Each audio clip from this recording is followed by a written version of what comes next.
Welcome to Combat Mission, Battle for Normandy. This is the Buron main event scenario. Let's just go over the briefing. Situation 09:30, 8th July 1944, north of Buron. 9th Brigade, 3rd Canadian Division is participating in Operation Charnwood. As part of the opening stages, the Highland Light Infantry of Canada is tasked with seizing the town of Buron to the northwest of Caen. Earlier in the day, A Company of the HLIC encountered a German anti-tank ditch north of the town. The German defenders were decisively defeated, and the anti-tank ditch could not separate the HLIC from its supporting tanks. First Troop of A Squadron, or one Troop of A Squadron from the Fort Garry Horse. Now the battalion is arrayed to assault the town. B Company is attacking the western half of the town, while A Company is assigned to hit the right half. C and D companies are held in battalion reserve. Mission: A Company, Highland Light Infantry of Canada, is to seize the eastern half of Buron no later than 10:30 in order to allow the rest of the division's attack to proceed on schedule. Friendly forces: your force consists of A Company, the Highland Light Infantry of Canada. In addition, you have the following reinforcements available: 1 Platoon B Company, 4th Battalion, the Cameron Highlanders of Ottawa, machine gun. A Troop, 12 Royal Canadian Field Artillery, 4 25-pounder field guns. 2 3-inch mortar sections from the battalion reserve. The Battalion Pioneer Platoon, 1 Troop A Squadron, Fort Garry Horse, 3 Sherman 5s and 1 Sherman VC5 Fly. Enemy forces: the enemy defending units thus far have been from the 12th SS Panzer Division Hitlerjugend. They have been pretty badly beaten up over the course of the fighting thus far, but they are tough and tenacious fighters that will cause us some serious problems. They have access to some of the best equipment the German military can offer. So look at the tactical map.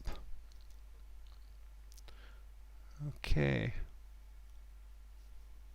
Not much information on what the Germans have. It's a Panzer Division. It has mechanised infantry, lots of half tracks.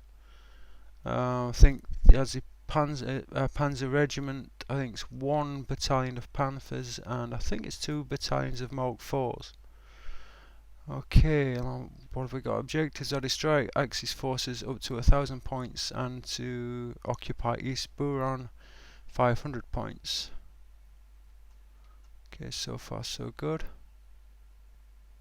Let's have a look at the actual map itself. Okay, we need to clean up all these forces and get ourselves organised. Okay, so we got 1 infantry company. Let's have a look at the map and possible avenues of attack. I've already had a look at this map, and there are 3 avenues of approach. There's a left approach. If you were to, let's get down a little bit here. Obviously you've got a bit of a ridge that you've got to cover behind, which is always good for setup. Now if we take that left route, see the trees disappear as we get close to them, we get a little bit of a masking effect by those trees there.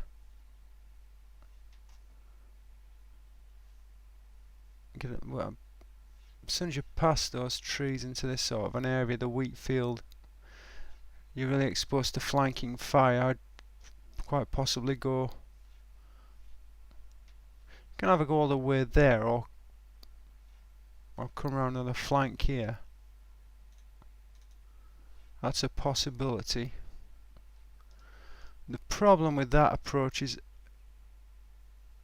I'd be wary of getting taking flanking fire as you start moving up here. I wouldn't want to come in at this sort of an angle.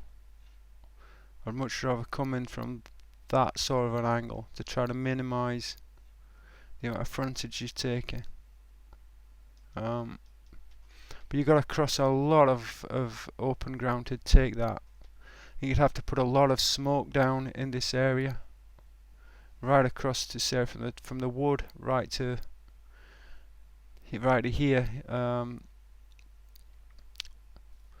that would be a real challenge. Also to coordinate the infantry coming around with that the smoke barrage, that would be a little bit awkward. Second option would be to go through this wood. The temptation would be to think you can set up the Vickers heavy machine guns in here to give you a base of fire and then push on through from there. The problem is you get the line of sight from here is a bit sketchy. You can pick out one or two buildings and the upper floors, but it's pretty sketchy to do it that way. Also, obviously, you're vulnerable to tree bursts from artillery and mortars. It's the same when you're pushing that way. You have so much ground to cover. You're going to be vulnerable to artillery. The third option, and the one I'm going to take, is to actually, let me think about this one. Is to actually attack on this right. The trick here is you've really got to you've got to have get a couple of spotters up. At least two spotters, one to work at least this frontage with 25 pounders. Want to work right across the front here with a heavy barrage, and also to put 3-inch smoke barrage. As soon as that starts falling, to put smoke along here, and then get 2 platoons of infantry forward. The difficulty with this though is that you've got, I mean, I could bring those Vickers heavy machine guns up as well, just behind this fence, to provide support fire, and hold a couple of Shermans behind this ridge in hold down positions to provide. I mean, that would pretty much be the first thing I'd do. Just bring the 2, maybe 3, maybe all 3 of the 75mm Shermans into hold down positions here, and then push across. You've got a fair bit of open ground to cover, which is why it's important to get a smoke down. The spotters, I think I could use I've got a forward observer somewhere. There you go. I'm hoping that I've also got a company commander. A company HQ has binoculars, which is going to be helpful. Let's have a look at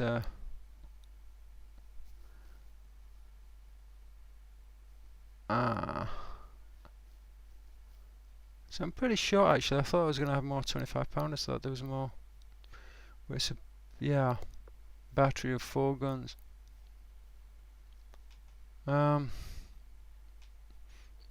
So that is the 25 pounders are pretty much just going to be expended right on the face of that, right at the front of that, just going directly across and using one of those 3 inches to lay smoke and just try to dominate this side. We've got to work all the way through though into this area. It looks like that's the area that we need to get into, I think, if I'm not mistaken. It's kind of hard to tell sometimes with this.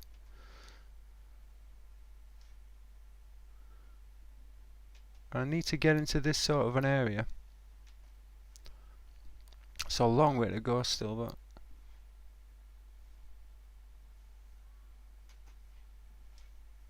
coming at it from this angle, if you're going to push here, you're going to get caught in a bit of a crossfire, I think. Like I said, there's a lot of ground to cover. There's a lot of open ground on this map, as you can see. Primarily you want to lead with the armour as much as you possibly can. But I think this is the best way to go. There's There certainly isn't an easy way to go here, but I think this is going to have to be the way that we go. Pushing across here, getting spotters forward early as possible, and taking it from there. Okay, so we have the initial setup. As you can see, I've got 2 platoons of infantry on the right here, neatly set up. I've got a section of machine guns, which is 2 Vickers heavy machine guns, along with the HQ section. In the centre, they're going to push up, and I have these 3 Sherman 5s. They're going to push up into what are hopefully going to be good hold down positions to overwatch. Also, as part of the first phase of movement, I'm getting the forward observers, the mortar platoon HQ, and the snipers forward. These 2, I've got them on short cover oaks, as you can see. Radio and binoculars. Hopefully they will find themselves in good positions to put down a mix of 25 pounders and smoke. So that's going to be the first phase of movement, just getting these guys forward, getting them set up in decent positions, getting the tanks forward into overwatch positions, and then it'll be a case of getting the 25 pounders down, getting some smoke down, and starting to move the infantry forward. Probably set the Vickers HMGs up behind this fence, although there's very little cover there. It's just maybe tall grass at most, but it's going to be a bit difficult getting them further forward than that. As to the rest of the units, I've just basically got those in reserve. I have the Sherman Firefly in reserve here. I don't want to commit that too quickly. Obviously, if we run into Panthers, I want to have that there. As I said, the 12th SS had, I think, there's a battalion of Panthers. So you've got to factor that into things. These 3 Sherman 5s of 75mm guns, which I've put them on a par with Mark IV tanks, but they'll be outclassed by the Panthers, so you really need to have this. That's our only anti-tank, or you could say our heavy anti-tank solution. Other than that, we'd have to try to get flank shots in on Panthers if we lose the Firefly. So that's it. That's the setup done for this scenario. Now we'll see how it goes. It should be pretty all action, because it's going to be difficult getting the company into this area, but we'll see how it goes. I really don't want to have to fall back on trying to get an outflanking thing going on, because it's such a long way around. So I'm gonna basically have to use brute force through the centre and just try to clear as much as we can and get that the infantry company in. 2 platoons in, with a 3rd going in behind them and exploiting the pioneers. Not sure what I'll use the pioneers for, to be honest, but maybe finding some entrance for the tanks. We'll see how it goes, but that is the setup. See you for the first bunch of turns.